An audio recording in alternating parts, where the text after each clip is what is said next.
Unfluffy Army. I must apologise, I've had no time for recording gameplay. I've had some pretty bad news that I'm not going to go into detail about, at least until I've got a little bit more news about it. So I thought what I'd do is, because I've mentioned my custom PC a good number of times now, I thought I'd show you the parts I've bought for it.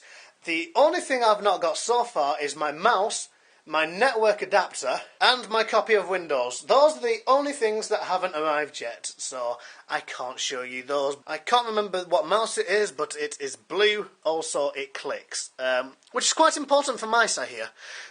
Mice? Mouses? Was that ever explained? Never mind. So to start, my processor is an AMD FX 4300. For some reason on the box it only says Black Edition FX processor. Little bit concerned, but hopefully it is the same thing. If not, bugger. In the box is the processor. See, even on the processor, all it says on the actual processor itself is AMD, oh no, it isn't there, FD4, oh it's in the serial number, it's FD4300, even though it's an FX processor. But whatever, and the sticker says FX unlocked, whatever that means. This is the stock cooler that came with the processor, and it's a bit small and a little bit shit.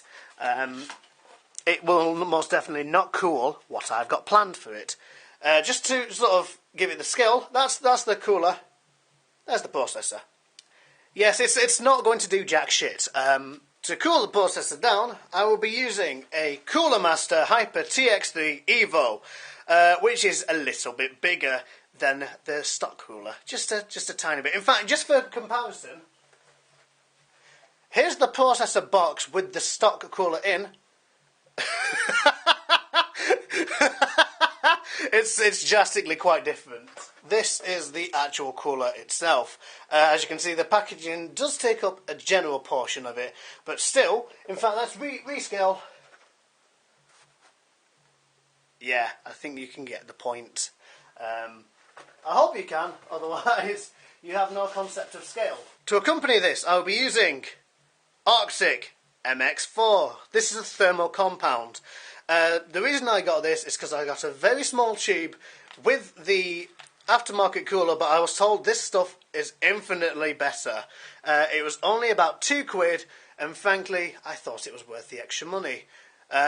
It says 8-year durability, but I don't think I can go 8 years without changing it. I'm not that stupid. While we're talking about cooling, this is an AF140 by Corsair. This is a 140mm fan with blue LEDs, about 1200 RPM, and I'm going to put two of these in the front of the case and this in the back. This is a Corsair Silencio FP120. It's only a 120mm fan, but as you know, most PC cases only fit 120mm cans anyway. Cans? Fans. Not a can, it's a fan. These are just some cable ties because efficiency is key. Motherboard. For the motherboard I'm using an MSI 978 SLI Crate Edition. This is a full ATX board. It is big as shit. You can't see that. Let me put that down a bit. I haven't taken it out of the packaging because there's no point. I'm not building with it yet. But it is a big bastard ATX board. Now, a common criticism I've been getting recently is that I should have spent less money on the motherboard and more money on the processor. My argument was I didn't want to have to keep buying more and more parts. So what I did was I made sure that as much of it as possible was future-proof. So this board was bought with the intention of, should I want to put another graphics card in there, this board is, as the front says, if I could close the front, there we go, SLI and Crossfire compatible. So even if I completely change my graphics card and I decide to get another one as well, it can fit two, while having space for the network adapter, while having space for a hardware recorder, should I want one. Some noisy, inconsiderate bastard has started mowing his lawn. Now let's talk memory. This is 2 sticks of 4GB RAM, so 8GB in total, 1600MHz Corsair Vengeance. DDR3, of course. This is another reason I bought my motherboard and I bought 2 sticks of RAM as opposed to 1x8. The way my motherboard is designed is it uses 2 channels for RAM. So if I use 2 slots of RAM, it will split the 8GB into 4GB and feed those through 2 channels simultaneously, whereas if I was using 1 stick of 8GB, it could only feed the whole 8GB through 1 channel at once. So it was worthwhile getting 2 sticks and making sure that my motherboard could do that. This is just some SATA cables, because the ones that came in the case for some reason weren't big enough to fit in its own fucking case. Since we're talking about memory, this is a 240GB Kingston SSD. This is going to hold my operating system and any games I'm recording, because that means I can record them to my HDD, which is 2TB big, meaning this only has to hold certain things, but what it does hold will run like stink. Which is an English expression for running really fucking well. Annoyingly, the hard drive didn't come in an actual case. It came in an envelope. This is a Seagate 2TB desktop HDD, and that's all there really is to this. It's just a generic 2GB. 2GB? That's shite. 2TB hard drive. This is where I'm going to store video files when they're recorded. If you record... Okay, say for example, I'm storing the games I'm recording on that there, the SSD. If I then make sure that the game footage records to my hard drive, it actually runs faster than taking the footage from the SSD and putting it back into the SSD. Also, this has literally 10 times the capacity space, meaning I can record more footage. Because I tend to have multiple videos at once to be edited. Speaking of operating system... I literally just bought that to install Windows 8 with. While we are talking about drives, this is a disk drive. It is for putting discs in. It's just I think it's a light on, is it? Bear with me. Yeah, light on 24 times. It's literally, I'm only going to be using this for DVDs, CDs, and occasionally games. I've only got 2 PC games on disc, but nonetheless. Onto the graphics card. This is an EVGA GTX 960. It's fucking huge. 4GB version, of course. And as I said, should I need to get another one I think for this one it has to be SLI. I don't actually remember. I am capable of doing that with my motherboard. So, money well spent once again, you see? Right, let's see what we've got. Actually, what is this? Oh, it's got a thing. Oh, I'm excited. Oh my god, it's just a poster. I'm slightly disappointed. Actually, no, do you know what? That's kind of cool. Can't really show you from a distance what it looks like. It just looks a bit like that, really. It's kind of cool. It just appears to be some big fucking robot poster. What else is in the box? Because this is the only thing I've not looked in the box for yet. Stickers. Okay. That bit gimmicky. Not really my thing, but whatever. I appreciate the gesture. This is talking about the fan on the graphics card. Fuck me, can I get to the graphics card already? This is the power connector that I'm going to need to make it work. I'm not entirely sure what this is. I think it's just a fridge magnet and a book. Can I get to the bastard graphics card? This is a user manual. It is a manual for users. Anything else? No? Can I actually get to the... Right, here we go.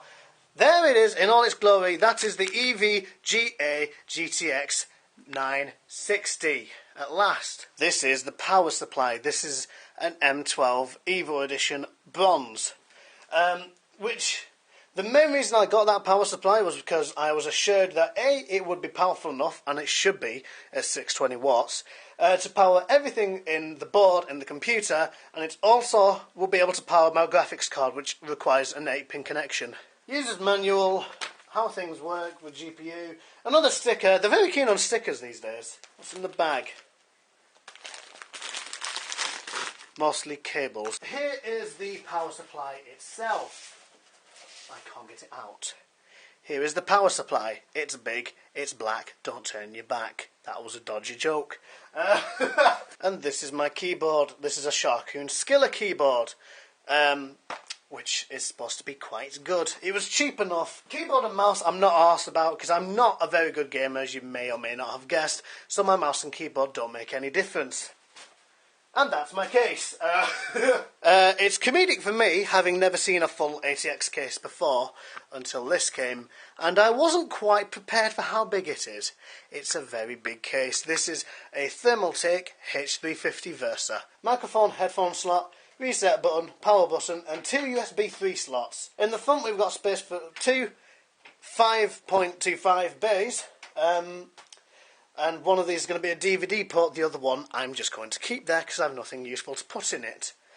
People have said, why aren't you using a fan controller? Because I don't need to. The motherboard is more than capable of dealing with that itself. It's quite intelligent. And this is where the two fans go. There's already a fan there. Not that you can see it, but there is already a fan there. But as I said, it came with the fan, so it's more than likely a bit shit. I will take the side off and show you the actual inside in a second. Here is the back, including one of the shitty fans it came with. There are ports here for water cooling, should I ever upgrade to this, which I might do. Your PCIe slots, motherboard interface slot, and PSU slot. So, job's a good one. Right, let's take the side panel off. There are no screws on this that necessarily need to be screwed. Everything on this case can be done by hand, which I think is quite fucking good. Only when it comes to stuff like the fan, and if you really want to secure the hard drives and be safe, do you need to use a screwdriver. But the hard drive bays, I'll show you. In fact, I'll show you. Right, and this, I don't know how well you can see this. This is the inside of my case. Unfortunately, my camera's got quite a lot of zoom to it. In fact, stick that there.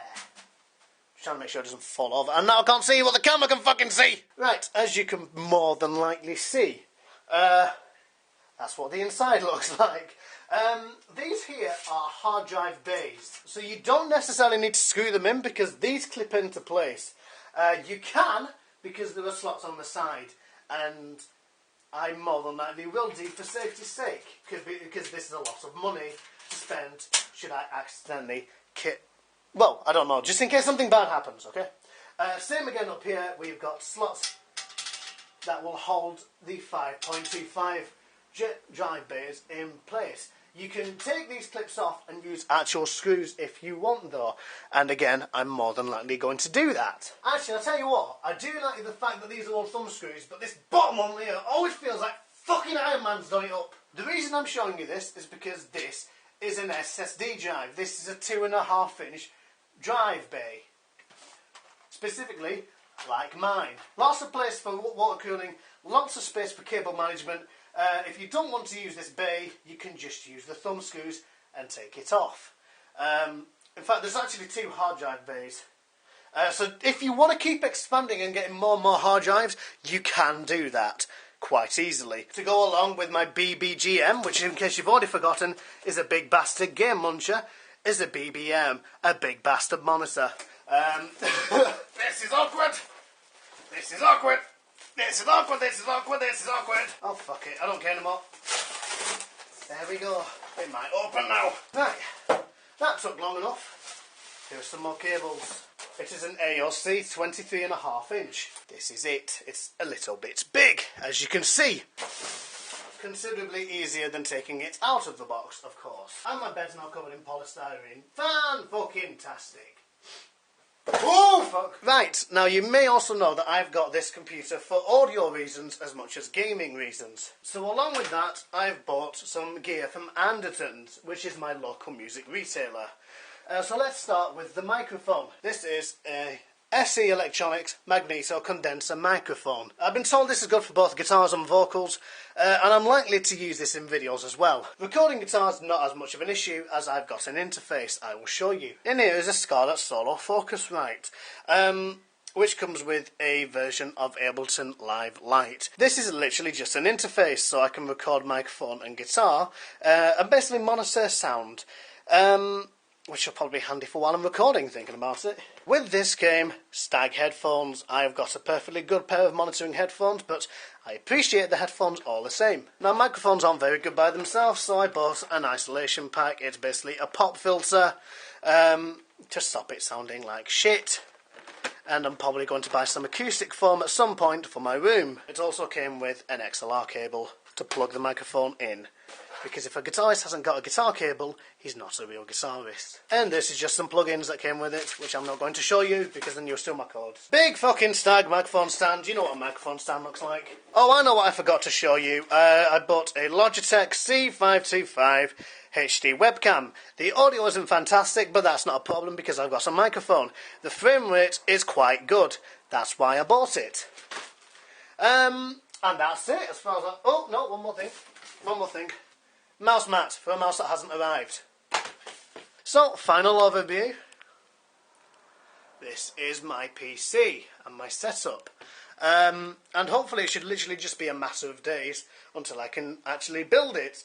Because hopefully everything else will have arrived by then.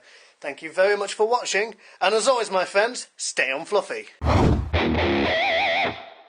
Is it just me or did I sound like Ashens for most of that video?